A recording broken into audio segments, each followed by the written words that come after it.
그러니까 저는 그래서 1등급 로드맵을 따라가면 3, 4등급 받는다 이렇게 말하고 싶어요. 차라리 2등급이라도 받고 싶으면 4등급 로드맵을 따라가라.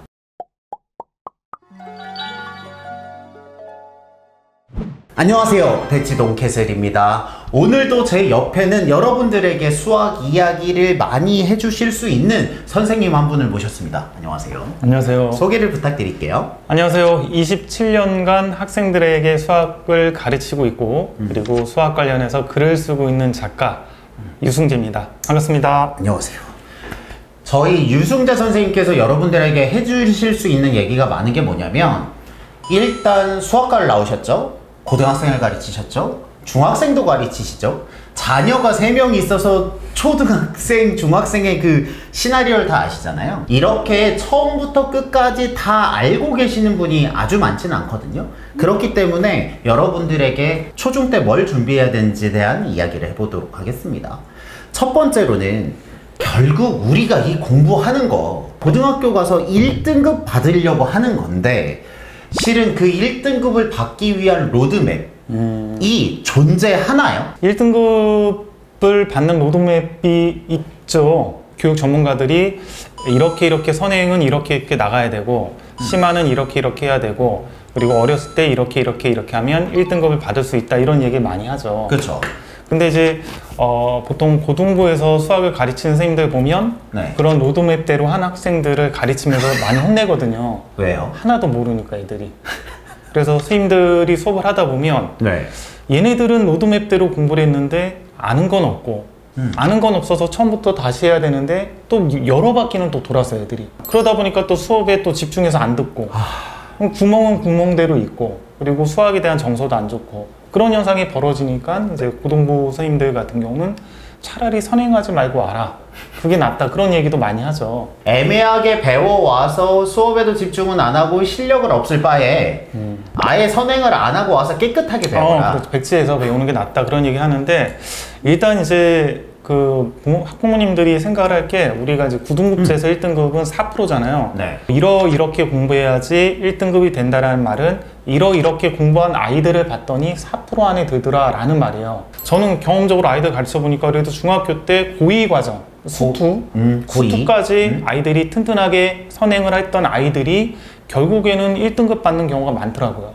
그래서 이 정도까지 선행을 튼튼하게 하면 고등학교 가서 1등급을 받는다, 이게 경험적인 거죠, 아이들 가르치면서. 자, 그러면 이거를 부모님들은 어떻게 생각을 해야 되냐면, 그렇게 하면 1등급을 받는다라고만 생각하면 안 되고, 그렇죠. 그거를 소화하는 애들이 4%밖에 안 된다라고 생각을 하시는 게 좋다라는 거죠. 근데 문제는 뭐냐면, 내 자녀가 4등급, 그러면 100분위로 40% 안에 드는 건데 그 정도밖에 안 되는데 이런 로드맵을 따르면 1등급이 될 수 있다라고 착각하시는 거죠. 결과적으로 그 친구들이 4%에 들어가는 거지, 4% 로드맵을 따라간다고 그 친구들이 되는 게 아니라는 거죠. 그러니까 왜 4%밖에 안 돼요? 예를 들어 제가 설명을 해볼게요. 선행 로드맵을 완벽하게 따라가는 아이들 보면 개념을 설명하면 잘 이해하죠. 맞아. 그리고 뭐 복습까지도 열심히 하죠. 선생님이 깔끔하게 다 외우고요. 선생님들이 따로 관리 안 해도 오답까지 합니다. 그리고 현행 있잖아요, 현행. 예전에 배웠던 현행이나 후행.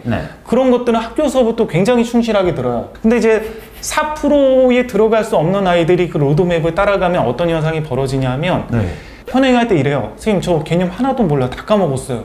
그럼 거기서부터 개념 설명 또 다시 해야 돼요.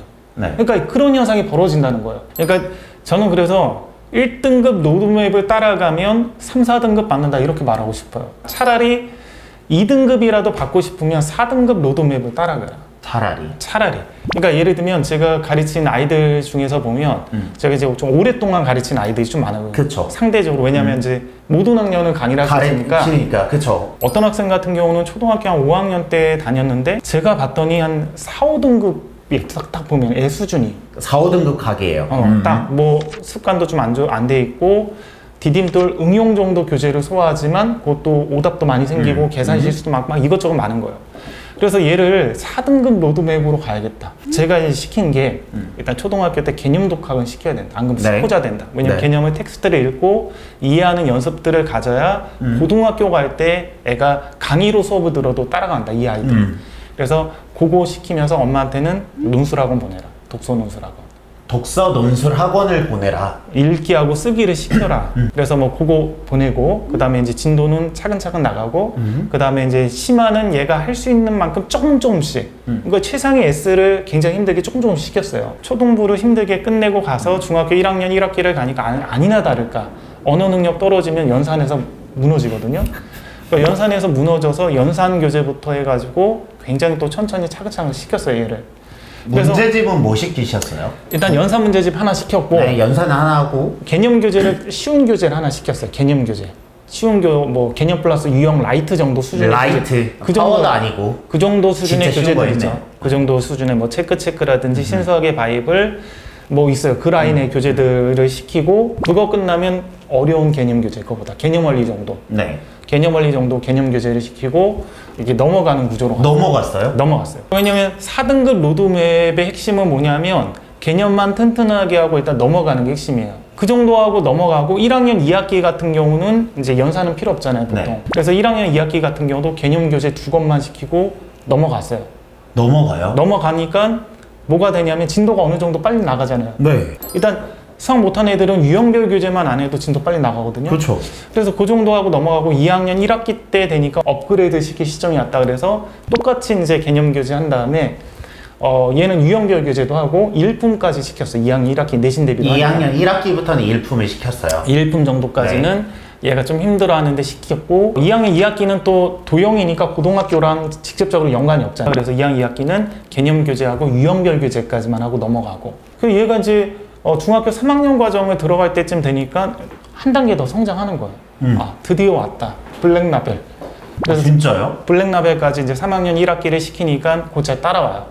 그리고 얘가 빛을 발하는 게 이제 고등 과정을 들어가니까 그때부터 이제 강의를 들으면서 이렇게 공부를 하는데 그렇죠. 속도가 진짜 빨라지는 거예요. 속도가. 이제 보통 아이들 가르치면 초등학교 때 중학교 과정 마무리하고 그 다음에 중학교 1학년부터 고등과정 나가달라고 오는 애들 꽤 많거든요. 네. 그럼 걔네들 나가면 굉장히 진도가 안 빠집니다. 고등과정 나갈 때. 고등과정부터는 저는 확실히 뭐가 있어야지 아이들이 따라붙냐면 기본적인 텍스트를 읽고 복습할 수 있는 능력이 있어야 따라붙는다고 생각을 해요. 왜냐면 양이 너무 많고 개념도 길고. 어렵고 문제도 그쵸. 어렵기 때문에 유형도 많고 그래서 아이들이 이제 뭐 강의 한번 듣고 나면 나중에 풀려고 하면 안 풀려요. 개념을 그새 다 까먹어서. 그래서 개념을 읽고 본인이 할 수 있는 능력이 필요하든지 아니면 대치동 캐슬 같이 개념 수업을 할 때 아예 백지 개념 테스트까지 시켜가지고 개념을 확실하게 암기시켜버리든지 그런 것들이 필요한 거죠. 근데 얘는 제가 개념 텍스트를 혼자 읽고 개념 독학 연습을 학원에서 시켰기 때문에 고등과정 나가니까 진도가 그 중학교 때 고등과정 중1 때 나간 애들 초등학교 때 중학교까지 막 엄청 진도 빨리 빼고 강의식 수업으로 빨리 뺀 애들 걔네들보다 진도가 훨씬 빠른 거야. 걔네들은 고등과정 그렇게 나가면 보통 6개월에서 1년 걸리거든요. 한 과정 하는데. 그렇죠. 근데 얘는 거의 3개월이면 한 과정이 끝나는 거예요. 그래서 개념서를 제가 쉬운 걸 하나 한 다음에 바로 기본 정석을 시켜봤는데 기본 정석도 잘 풀어. 나쁘지 않아요. 네. 아, 얘 됐다. 아, 됐다. 2등급 되겠다. 일반고 가면. 일반고 9등급제에서 2등급까지는 내가 올릴 수 있겠다. 이 정도 만들어지면. 저는 이제 기본 정석을 연습 문제까지 부드럽게 얘가 푸느냐 안 푸느냐를 기준으로 2등급까지 갈 수 있느냐 안 가느냐를 판단하거든요. 근데 기본 정석의 연습 문제를 부드럽게 풀면 그렇죠. 2등급 각이 나온다. 각이 나온다. 일반고에서. 기본 정석 연습 문제에서 많이 몰라서 해설지로 거의 5, 60%를 해결한다. 그러면 이제 3등급. 근데 이제 기본 정석 연습 문제를 거의 그래도 얘가 한 7, 80%는 자기가 거의 소화하고 나머지 정도도 힌트만 주면 막 풀고 그러면 2등급. 어떤 아이들은 기본 정석 연습 문제가 거의 한두 문제 모르고 그냥 축축 빼는 애들은 이제 1등급. 실력 정석까지 부드럽게 그런 아이들은 가잖아요. 그런 아이들은 1등급이고 기본 정석 딱 풀려보니까 아 됐다 2등급 일반고 2등급까지는 가겠다 상위 10% 그러면 고교학점제니까 1등급이잖아요 상위 10%면 그래서 얘가 되겠다라는 느낌이 들어서 제가 이제 과학중점하고 가라 너 고교학점제에서는 1등급 한번 해볼 만하다 이렇게 추천을 했는데 그러니까 로드맵이 이렇게 가야 이제 그 못했던 아이들 좀 약한 아이들이 4등급 로드맵 이런 식으로 가야지 애들이 오히려 2등급이 되거나 1등급이 될 가능성이 있는 거지 안 되는 애들까지 1등급 로드맵으로 초중부터 이렇게 밀어붙이면 오히려 3, 4등급에서 머물게 된다는 거죠.